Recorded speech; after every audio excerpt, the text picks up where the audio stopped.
The Forgotten Train of Okeechobee. In the summer of 1974, a struggling newspaper reporter was running out of chances. At 29 years old, he spent his days writing stories nobody remembered. Town meetings, road repairs, weather reports. He wanted something bigger. So when rumors surfaced about a mysterious train appearing near Okeechobee, he volunteered to investigate. Locals claimed they heard train whistles late at night along an abandoned rail line. Others claimed they had seen passenger cars moving through areas where no trains should have existed.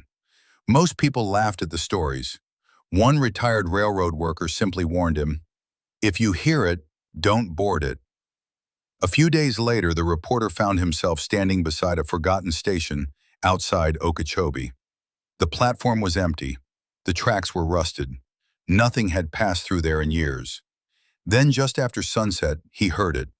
A distant train horn. Slow, mournful, impossible. Moments later, headlights appeared in the darkness. An old passenger train rolled silently into the station. Dim yellow lights glowed behind dusty windows. No conductor appeared. No announcement was made. The doors simply opened and waited. Against his better judgment, the reporter stepped aboard.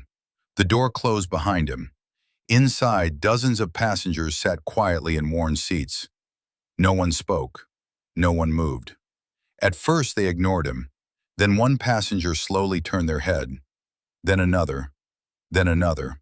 Soon, nearly everyone in the car was watching him. Not with anger, not with fear, but with a strange sense of recognition, as though they knew something he didn't.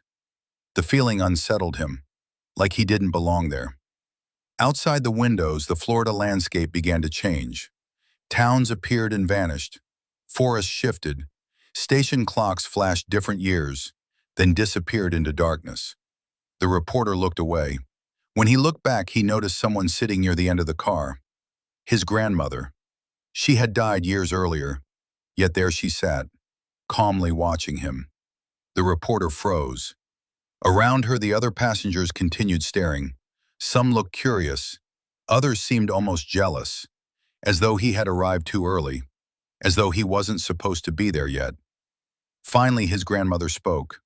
Her voice was soft. "You still have more to do." The train continued through the darkness. Minutes later, it slowed to a stop beside a platform that appeared on no map. Beyond it was only fog. The doors opened. The passengers remained seated, watching, waiting. His grandmother nodded toward the exit. The reporter stepped off the train. The moment his feet touched the platform, the train began moving again. Within seconds, it disappeared into the darkness. The next thing he remembered was waking beside the abandoned station shortly before dawn. His notebook lay beside him. His watch had stopped. When he returned to town, his editor said he had only been gone a few hours. The reporter never fully explained what happened that night. He never wrote the story. Years later, when asked about the strangest thing he had ever investigated, he always gave the same answer. "I think I boarded a train that wasn't meant for me."